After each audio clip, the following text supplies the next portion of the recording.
مولانا سعد صاحب دامت برکاتہم خصوصاً ہمارے کام کرنے والوں کی مجلسوں میں یہ بات فرما رہے ہیں کہ ہماری نمازوں میں لذت اور خشوع اگر پیدا کرنا ہے تو اس کے لیے نماز میں پڑھی جانے والی تمام دعائیں، تمام اذکار اس کو ترجمے کے ساتھ یاد کرو، تو دیکھو پھر نماز میں کیسا خشوع پیدا ہوگا، نماز میں خضوع پیدا ہوگا، نماز میں لذت پیدا ہوں گی، نماز پڑھنے میں مزہ آئے گا۔ جو لوگ بولتے ہیں کہ بھائی ہمارا دھیان نماز میں بھٹک جاتا ہے، مسجد میں کھڑے ہیں دھیان دکان میں بھٹک رہا ہے، کاروبار میں بھٹک رہا ہے، دھیان ادھر ادھر باہر جا رہا ہے، اس کا سب سے بڑا ریزن اور سب سے بڑی وجہ یہ ہوتی ہے کہ ہم وہ حروف کا ہمارے کو یعنی سمجھ میں نہیں آتا مطلب ان الفاظ کا، اس لیے تکلیف ہوتی ہے اور نماز میں دھیان پھر ادھر ادھر بھٹک جاتا ہے۔ اگر آدمی نماز کے ایک ایک حرف کو جانے گا، کیونکہ ہم لوگ ہندوستانی ہیں، ہمارے یہاں پر عربی زبان ہم لوگ نہیں سمجھتے، عرب اس کو سمجھتے ہیں، اس لیے واقعات جو کتابوں میں لکھے ہوئے ہیں کہ ایک صحابی رات میں انہوں نے جب قیام کیا تو پوری رات بس وہ قیام ہی کرتے رہے، قرآن کی تلاوت میں ایسے کیا ہو گئے، مشغول ہو گئے، محو ہو گئے، اس لیے ہو گئے کیونکہ وہ قرآن پاک کو جانتے تھے، اس کی لذت کو پہچانتے تھے، تو ان کے لیے آسان تھا۔ ہمارے لیے اس لیے مشکل ہے کہ اگر ہمارا امام 5 کی بجائے 7 مرتبہ سبحان ربی الاعلیٰ یا سبحان ربی العظیم پڑھے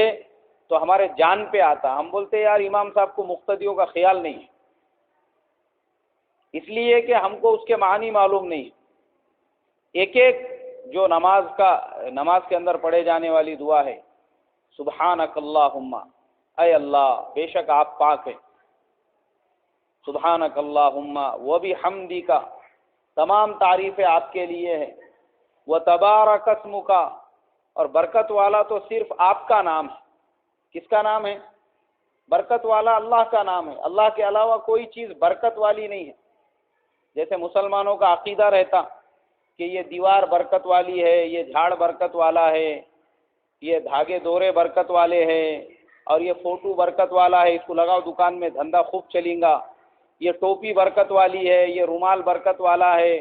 یہ جوتیاں برکت والی ہے، اور یہ فلانی چیز برکت والی ہے۔ برکت والی کوئی چیز نہیں ہے، یاد رکھو، سوائے کس کے؟ اللہ کے نام کے۔ باقی سب ہماری غلط فہمیاں ہیں۔ برکت اللہ نے چھپا کے رکھی ہے اللہ کے نام میں۔ وَتَبَارَكَ اسْمُكَ،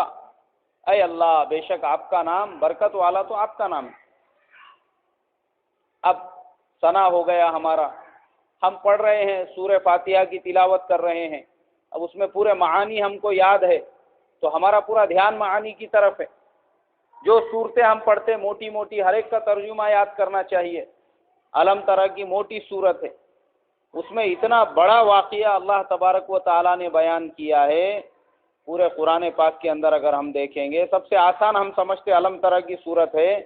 مگر اسی ایک صورت کے اندر اللہ تبارک و تعالیٰ نے اپنی قدرت اور اللہ تبارک و تعالیٰ نے اپنے گھر کی کیسی حفاظت کی